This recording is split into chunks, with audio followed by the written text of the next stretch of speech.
没有鸡啊，路没有တူတယ်လို့ပါပဲ သူတို့နဲ့ရန်သွားမဖြစ်နဲ့နော်သူတို့ကလူယုံမာကောင်းလေး ဒီလေးပေးပါမယ်ကိုကြီးရယ်ခုလို့ဆိုအမေကျမကြီးဟာကိုရေးကြည့်နေလို့အမေကိုဆေးရင်ကုနေရလို့ပါ ငါဘယ်သူမှမပတ်သက်ဘူးမင်းညီရတာငါ့ကိုလက်ပတ်သက်တာ တဘောကောင်းတဲ့အလုပ်ရှင်နဲ့တွေ့လို့ငါသားအတွက်အမေအများကြီးဝမ်းသာပါတယ်တားရင်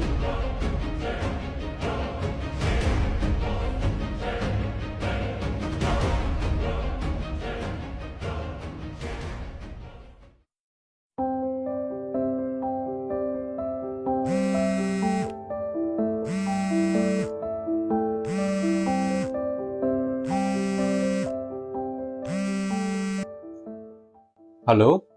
ဟယ်လိုတားကြီးလားတားကြီးနေကောင်းလားအလုပ်တွေရောအဆင်ပြေလားတား ဟောဟုတ်မေ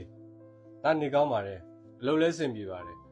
တပတ်ကလာစာထုံးမှာဆိုတော့အမေကိုဒါလှမ်းလွှဲပေးလိုက်မယ်နော် အေးပါတားကြီးရယ်ရပါတယ်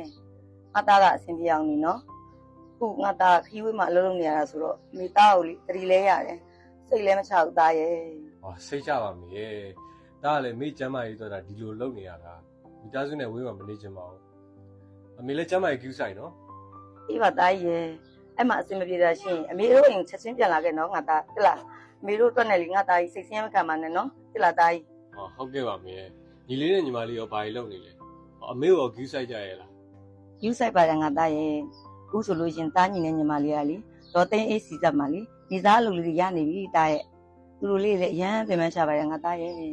ဟောဟုတ်ကဲ့ပါမေ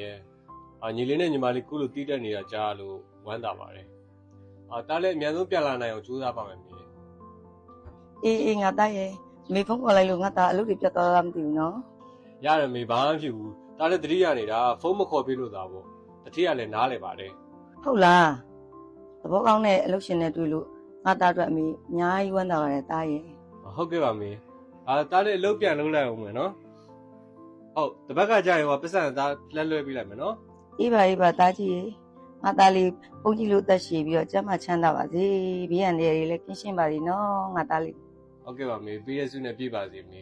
အမေလည်းကျမ်းမအောင်နေနော် အေးငါသားဘာမှစိတ်မပူနဲ့ကြားလားတားညီနဲ့ညီမလေးလည်းအမေကိုလေရန်ကြီးစိုက်ကြပါတယ်ငါသားဘာမှမပူနဲ့သိလား ဟုတ်ကဲ့မေဟုတ်အဲ့ဒါဆိုဒါပဲနော်မေနော် အေးတားကြီးအဲ့ဒါဆိုလည်းဒါပဲနော်တားကြီး ဟုတ်ကဲ့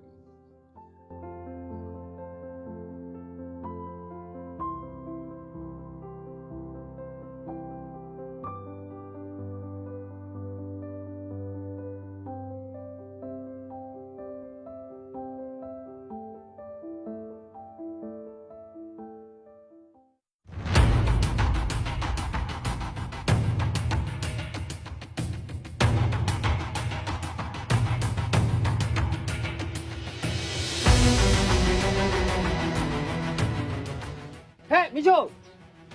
မီချိုထွက်မလာဘူးလားအားလုံးဝင်လာမှာလား